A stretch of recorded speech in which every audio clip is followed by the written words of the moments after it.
અહેમદાબાદ મિત્ર ન્યૂઝમાં આપનું સ્વાગત છે।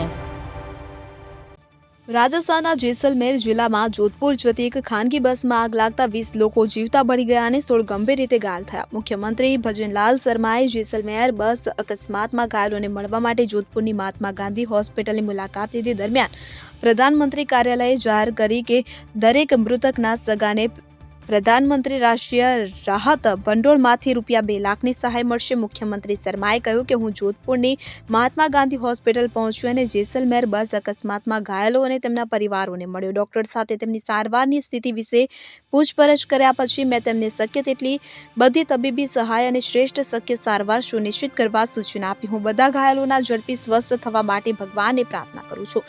જોધપુર પોલીસ કમિશનર ઓમ પ્રકાશ પાસવાને જણાવ્યું હતું કે 16 ઘાયલોને જેસલમેરથી અહીં લાવવામાં આવ્યા છે। 15 મુસાફરોની મહાત્મા ગાંધી હોસ્પિટલમાં સારવાર ચાલી રહી છે અને એકની શ્રીરામ હોસ્પિટલમાં સારવાર ચાલી રહી છે। પોલીસે જણાવ્યું હતું કે 57 મુસાફરોને લઈને બસ મંગળવારે બપોરે 3 વાગ્યાની આસપાસ જેસલમેરથી રવાના થઈ હતી। જેસલમેર જોધપુર હાઈવે પર બસના પાછળના ભાગમાંથી ધુમાડો નીકળવા લાગ્યો હતો।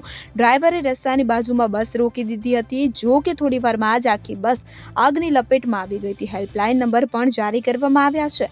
જિલ્લા વહીવટી તંત્રએ બસમાં મુસાફરી કરી રહેલા પરિવારના સભ્યોને ઘટનામાં માર્યા ગયેલા લોકોની ઓળખ કરવા અપીલ કરી છે। વહીવટી તંત્રના જણાવ્યા अनुसार डीएनए मैचिंग बाद मृतदेहों परिवारों ने सौंपવામાં આવશે। जैसलमेर के अंदर बस के अंदर आग लगने से ये इतनी बड़ी दुर्घटना हुई है, तो वहाँ के जो घायल हैं वो यहाँ पर एमजीएच की 1 यूनिट के लिए रवाना हो गए और मेरे विचार से अगले कुछ देर में वो लोग यहाँ पे पहुँचने लग जाएंगे।